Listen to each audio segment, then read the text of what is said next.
Have you ever felt lost, overwhelmed, or unsure of your place in the world, as if your efforts to find meaning are leading you in circles? In our modern lives, we often chase external success, validation, and material goals, only to find ourselves feeling empty or unfulfilled. This feeling is universal, and it's where the Zen journey of enlightenment begins. In Zen Buddhism, this first stage, the Great Doubt, represents a profound moment of spiritual awakening. The Great Doubt is not just a state of confusion, it is a powerful catalyst for transformation. In this video, we'll explore Stage 1, the search, the Great Doubt, where Zen practitioners face the discomfort of questioning everything they thought they knew. Much like the struggles of renowned figures like Oprah Winfrey or Steve Jobs, who each faced moments of deep self-reflection and uncertainty, this stage is the start of an incredible inner journey. Join us as we uncover the essence of the Great Doubt, the beginning of enlightenment, and how it can lead to a path of true liberation. Stage 1, the search, the Great Doubt. The journey to enlightenment in Zen Buddhism begins with a stage that is often uncomfortable and disorienting, the Great Doubt. This stage is marked by feelings of confusion, exhaustion, and a profound sense of being lost. At this point in the path, we come to the painful realization that our usual ways of living, primarily driven by external validation and the pursuit of worldly success, have led us to dissatisfaction. We might feel as though we've followed a path that promises fulfillment, but has only brought about more questions, uncertainties, and frustrations. This experience aligns with the Buddha's first noble truth: life is suffering. The pursuit of happiness through external validation, material success, or societal approval often proves to be futile. The fleeting satisfaction we gain from these pursuits eventually gives way to a sense of emptiness.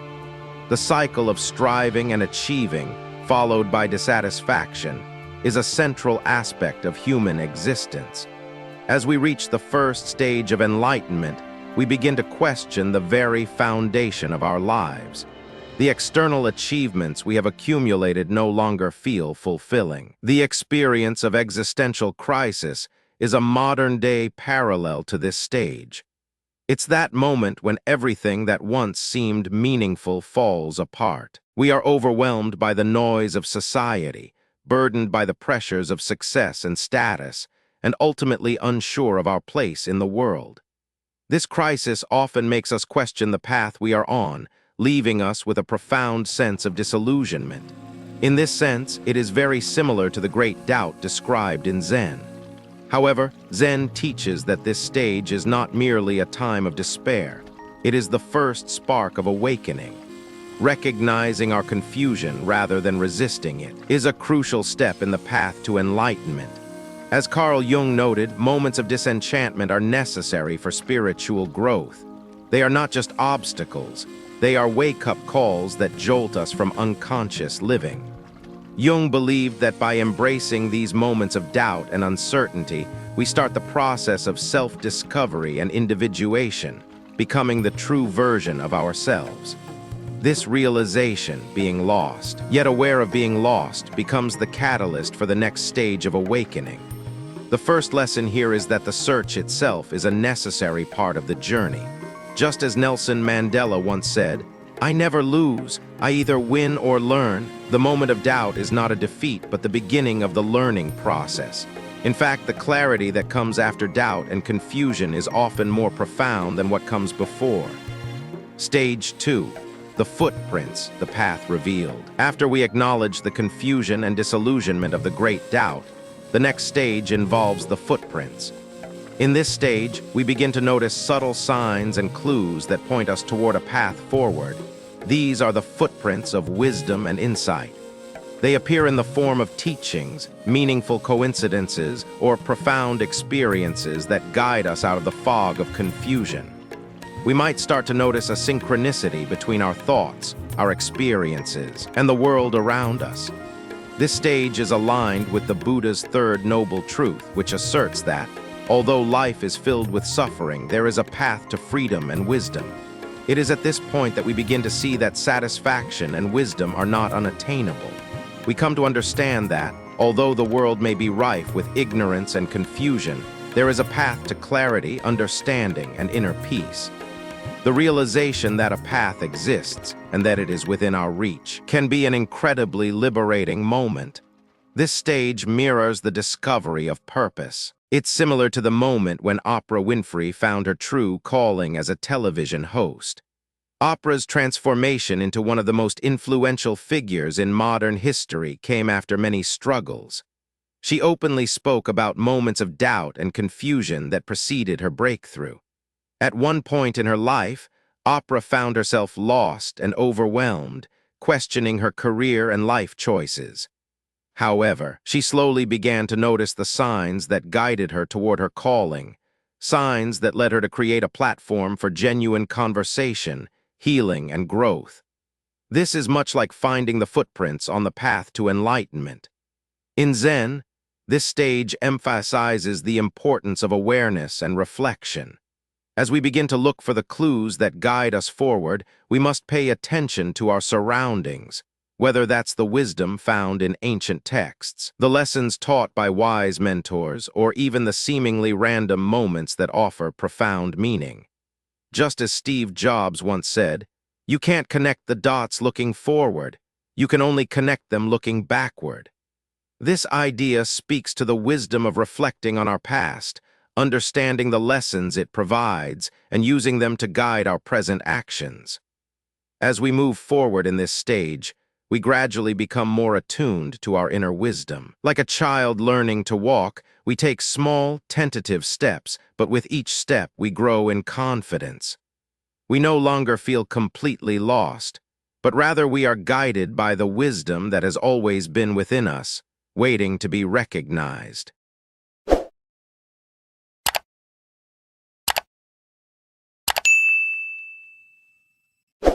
Stage 3, Perceiving the Ox, Kenshō.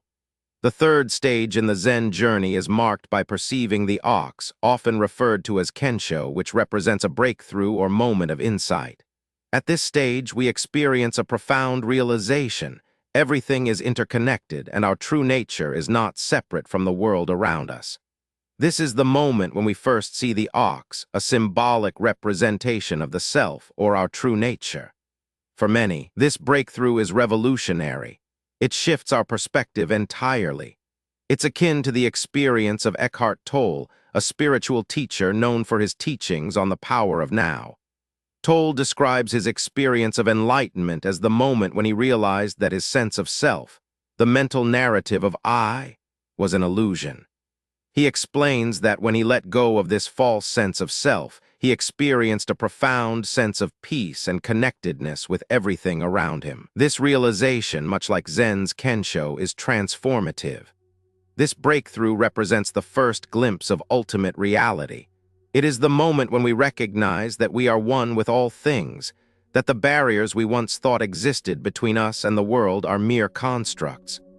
The Zen tradition teaches that this is the moment when we perceive our true nature. The ox, a symbol of the mind, our inherent nature, or the true self that exists beyond the ego.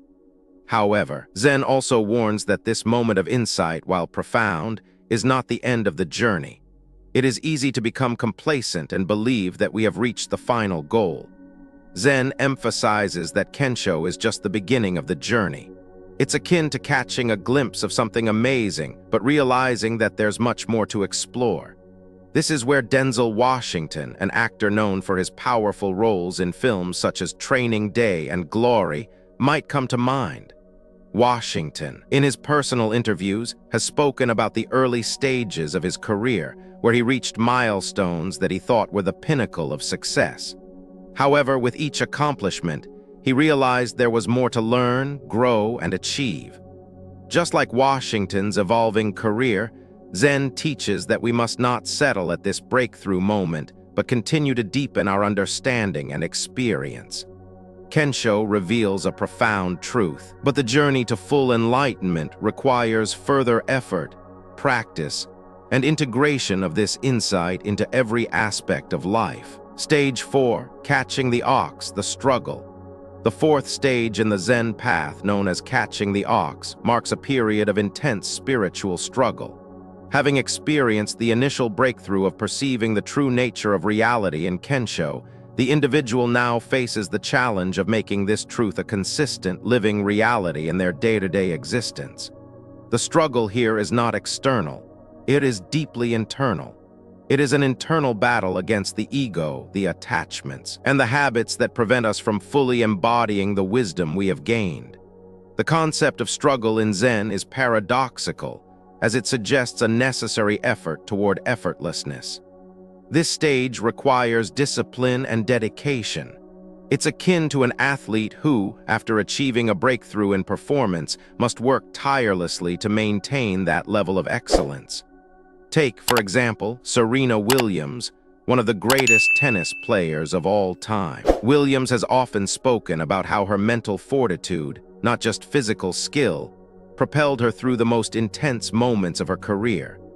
After breaking through mental barriers in her early years, Williams faced the challenge of keeping that mindset in every match. She wasn't just fighting her opponents, but also struggling with her own internal dialogue and perceptions. Similarly, Zen practitioners, after achieving insight, must continue to struggle against their ego and attachments in order to integrate this newfound wisdom into every moment. At this stage, we are not just observing the truth, we are trying to make it our lived reality. It's easy to be inspired by an epiphany or breakthrough moment. Many people, especially those in the public eye like Oprah Winfrey, have shared their own moments of profound insight or self-realization. Oprah's journey to success was not solely built on moments of inspiration, but through the relentless work of reconciliation between her insights and her day-to-day actions. Every time she faced personal and professional obstacles, she had to fight the internal battle of doubt and fear. Zen teaches that this struggle, although uncomfortable, is necessary for growth. Zen practice at this stage is rigorous. The mind is like an untrained ox, constantly pulling in different directions, and it takes immense effort to keep it on track. This phase, much like training wheels on a bicycle, is essential for stabilizing the mind and ensuring that insights gained during Kenshō are sustained. But as the Zen teaching goes, true awakening is not about the will to strive indefinitely. It is about realizing that effort and striving are means to an end, not ends in themselves. The struggle, however, should not become a form of attachment. Just as Bruce Lee famously said, "Absorb what is useful, discard what is not, add what is uniquely your own." This stage teaches us that our effort should be focused and purposeful. The ox must be tamed, but if we cling too tightly to the struggle itself, we risk becoming entrenched in the effort and losing sight of the ultimate goal, to become effortless in our practice. The ultimate lesson in catching the ox is that while we must exert effort, the very act of clinging to that effort can become an obstacle. It is the fine balance of disciplined practice while remaining unattached to the practice itself. Zen emphasizes the paradox that arises here. The harder we try to make progress, the more we risk reinforcing the very attachments that keep us from complete freedom. This is the core challenge of this stage, the struggle for freedom through letting go of struggle. Stage 5, Taming the Ox, Effortless Practice. Once the initial struggle of the previous stage begins to subside, the next phase in Zen practice is taming the ox. This is the stage where we begin to shift from constant exertion to effortless practice. The once rigorous discipline now becomes second nature. The ox, representing the unruly mind and its desires, begins to be tamed. It is no longer wild and uncontrollable, but aligned with the natural rhythm of our being. This is where spiritual practice begins to feel natural, almost effortless. In this stage, the whip and rope that were once necessary to tame the ox are no longer required. The struggle against the mind's desires and distractions fades away. Instead of forcefully guiding the ox, we now trust the process and our own naturally awakened state. There's a subtle shift that happens at this stage. We no longer feel the need to do in the same way we once did. The whip and rope, once essential tools, have been replaced by a deeper trust in the process. Many of us may mistake this stage for the end of the path. After all, if our practice has become effortless, then surely the journey is over. However, Zen constantly reminds us that effortlessness is not the end, but another step along the way. Albert Einstein, a figure celebrated not only for his genius, but for his profound grasp of simplicity, once said, "Everything should be made as simple as possible, but no simpler." This captures the essence of this stage in Zen. Spiritual practice has been made simple, effortless, yet the journey continues.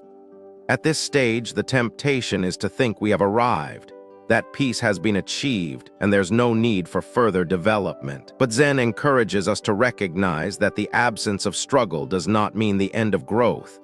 Even as we experience this effortlessness, we must continue to develop deeper understanding and integration. This is not a static state, but a process of continuous refinement. The journey is still ongoing, even if it now feels natural and smooth. Like Mahatma Gandhi, who, after years of activism, reached a state of peace with his inner self. He remained committed to the idea that life's work is never truly finished, and growth is an ongoing process. In Zen, the teaching at this stage is clear. The practice does not end because it has become natural. In fact, this is where the true test begins. Effortless practice does not mean we stop practicing. It means that we move beyond the need for conscious effort. We have come to embody the truth of our practice in such a way that it flows naturally with the rhythm of life itself.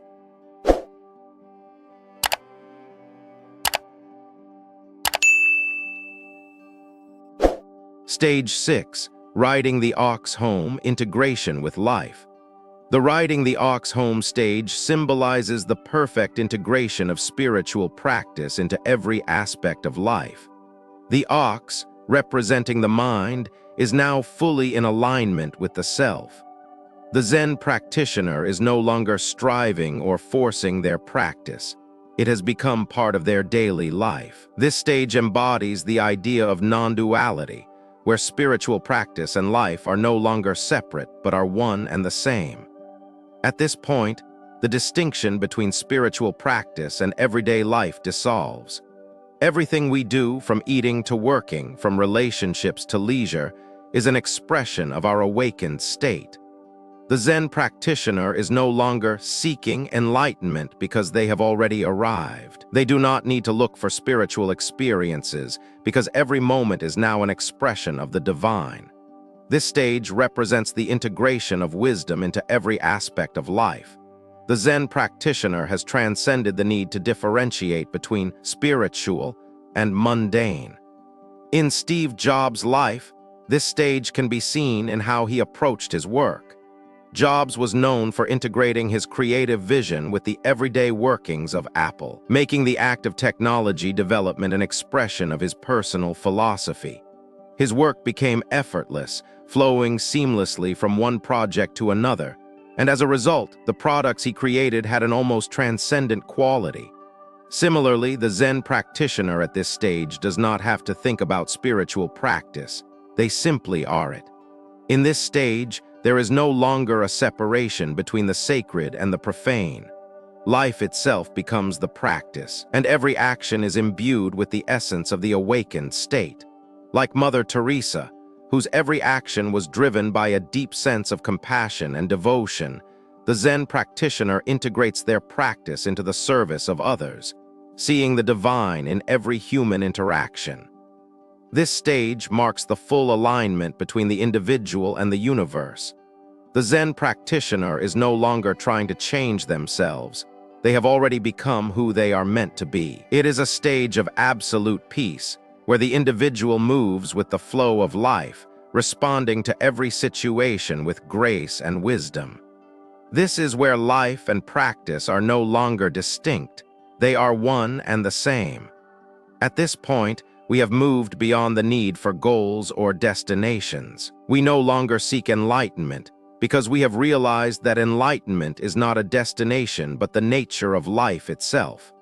The Zen practitioner has returned home, not as an outsider looking for a place to belong, but as someone who has finally recognized their true nature in everything they do. Stage 7. The ox transcended, resting in true nature. The seventh stage in Zen's ox herding pictures is perhaps the most profound and often the most elusive to articulate. The ox transcended.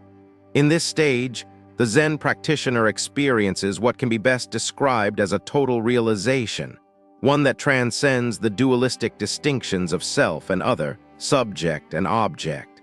The boundaries that once seemed impenetrable between these opposites dissolve, leaving behind an undivided whole. The ox, which symbolizes the mind or the ego, has been fully tamed and transcended, allowing the practitioner to rest in their true nature.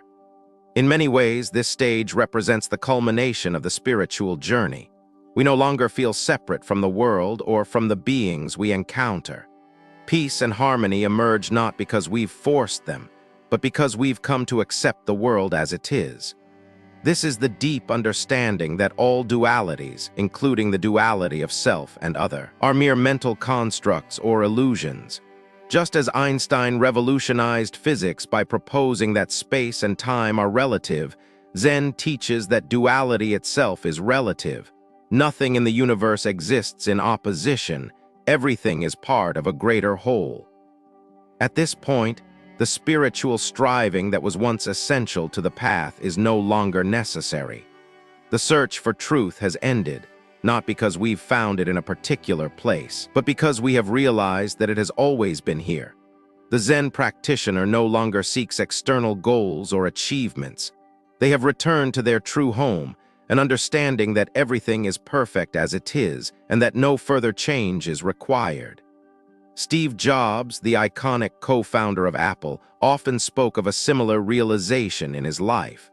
Jobs, having gone through many ups and downs, his ousting from Apple, his return, and the creation of world-changing products, came to understand a crucial insight that echoes the Zen idea of resting in one's true nature. He said, "The people who are crazy enough to think they can change the world are the ones who do." Jobs realized that the change was not an external force, but a deep alignment with one's own vision and true nature. This insight mirrors Zen's philosophy.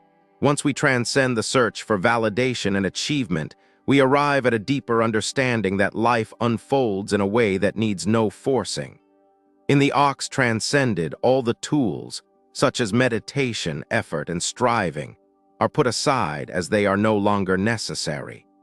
Zen teaches that at this point, the practitioner achieves emptiness, but not a void or absence. It is a realization that all things are interconnected, and yet paradoxically, everything is inherently empty of any permanent substance or self-nature. The ox has been transcended, not through force, but by the dissolution of all previous conceptualizations of the self. This realization aligns with the teaching of Mahatma Gandhi, who, in his quest for truth, declared, "You must be the change you wish to see in the world." It was not that Gandhi was trying to impose change from the outside. Rather, he became deeply aligned with the principles of nonviolence and truth, thus manifesting that change effortlessly. Similarly, Zen teaches that once we transcend the need to hold onto the dualities of life, such as right and wrong, self and other, we begin to rest in the simplicity of truth as it is. Stage 8. Both self and ox transcended non-dual awareness. The eighth stage is characterized by a complete merging of self and other, subject and object. This is known as non-dual awareness, a state where distinctions between what we once saw as separate entities dissolve completely. In Zen, this stage represents the realization that the boundary between self and other is an illusion created by the ego, and once the ego is transcended, all distinctions fade away. To understand this concept, think about a conversation you have with someone in your life. Initially, you may think of yourself as separate from the other person. Your thoughts, your emotions, and your experiences are distinct from theirs. However, as the conversation deepens, and as you truly listen to the other person with openness, you begin to experience their reality as though it is your own. This momentary experience of merging, where distinctions between self and other disappear, is an embodiment of non-duality. At this stage, Zen teaches that attachment to concepts and identities is no longer a factor. This includes not only attachments to external identities, but also to the spiritual progress itself. This is the ultimate freedom, freedom from the self and freedom from the world as we once conceived of it.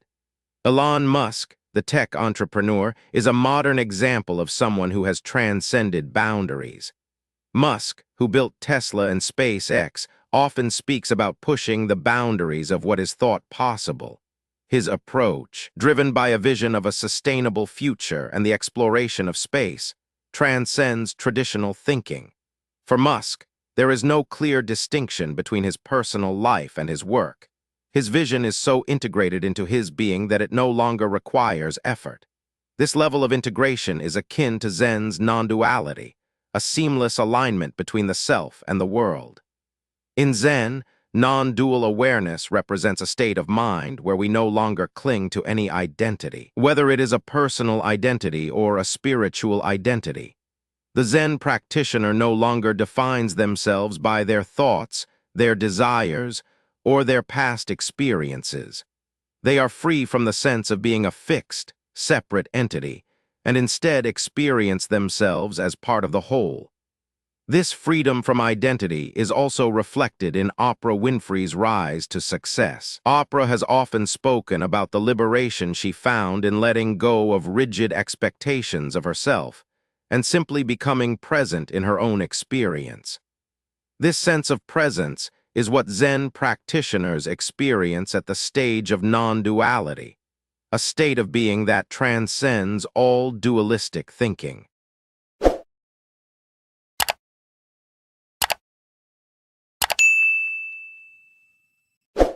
Stage 9, reaching the source, returning to the origin.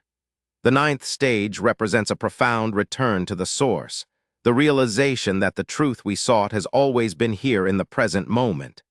This stage signifies the awakening to the eternal now, the understanding that everything we have ever searched for is already present in the present moment. The Zen practitioner no longer looks outward for truth, wisdom, or peace, because they have realized that the source of all these things is within them, in each and every moment. This stage mirrors the teachings of Deepak Chopra, the renowned spiritual teacher who often speaks about the power of living in the present moment. Chopra emphasizes that our connection to the universe is not found in future aspirations, but in the present awareness. It's in this awareness that we find peace and connection to the source. In the same way, Zen practitioners reach the understanding that the path they have followed has always led them back to the origin, to the essence of their true self, which is always connected to the whole. At this point, there is no longer a sense of searching or seeking. The truth has been fully realized, and it is not something to be sought outside of oneself. This aligns with the teachings of Rumi, the 13th century poet and mystic, who wrote, "Why are you so busy with this or that or good or bad? Pay attention to how things blend." This concept highlights the idea that the source of all experience is not external but internal, and it manifests naturally when we stop seeking and start being. Stage 10, the return to the marketplace, living enlightenment. The final stage of Zen enlightenment is the return to the marketplace, the full integration of wisdom into the world. In this stage, the Zen practitioner returns to the world of everyday life, but with a radically different perspective. They now live in the world, interact with others, and engage in daily activities, yet they are no longer trapped by the illusions and distractions that once dominated their lives. They are fully present, fully engaged, and yet not attached to any outcome. This is the true expression of Zen, living enlightenment not as a secluded spiritual experience, but as an integrated part of everyday life. It's the realization that enlightenment is not an abstract concept to be attained, but a way of living. This stage resonates deeply with the life of Mother Teresa, who was widely recognized for her selfless service to the poor and sick in India. Despite her deep spiritual practice, she didn't withdraw from the world. Rather, she immersed herself in the marketplace of human suffering, where her compassion and wisdom touched millions. Like Mother Teresa, Zen practitioners at this stage live with joy, simplicity, and compassion in every moment, embodying the teachings of Zen in the world around them. This final stage embodies the oneness of the path. There is no longer a distinction between spiritual practice and life. The journey has come full circle. Zen becomes not a state to be attained, but the essence of being in the world, fully and completely. The Zen practitioner moves through life with a deep understanding that the world itself is the teacher, and the practitioner is now a living expression of that wisdom. Zen teaches us that the path to enlightenment is a journey of realization, effort, and integration. Stage 1, the search, the great doubt, starts this process with confusion and self-reflection, leading to the eventual breakthrough of Kenshō in Stage 3. As we move through each stage, we see that growth and self-discovery are not linear processes. Much like the lives of influential people such as Oprah, Steve Jobs, and Denzel Washington, the journey to enlightenment is a continuous process of learning, overcoming internal obstacles, and ultimately becoming our true selves. Through Zen's stages, we see that the search itself, the great doubt, is not an obstacle but a necessary step in the process of awakening. So stay tuned as we continue exploring these transformative stages and the powerful lessons they bring in the journey to enlightenment.